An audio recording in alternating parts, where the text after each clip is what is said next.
Imagine spending nearly 1.5 years of your life just cleaning your house. Sounds unbelievable, right? But it's true.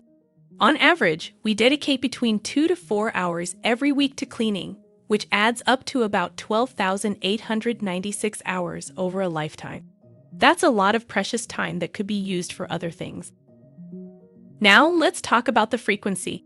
The average person cleans their home about 7 times a month. But what's more surprising is the number of deep cleaning sessions. We deep clean our homes about 5 times a month. That's a lot of scrubbing, sweeping, and mopping, don't you think?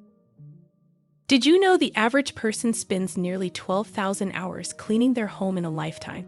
That's equivalent to 500 days straight. Surprisingly, we'll spend over 600 hours just cleaning bathrooms. And here's a shocker, dusting takes up about 50 full days of our lives. Now that's a lot of time spent scrubbing and sweeping. And the best part, you're not alone in this. The residential house cleaning market is booming, approaching a whopping $20 billion in annual sales.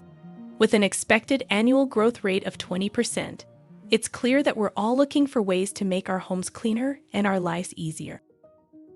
Stay tuned for more intriguing and fun videos on cleaning and home maintenance. Subscribe and hit the bell for updates on making your living space sparkle. Thanks for watching, and remember, a clean home is a happy home.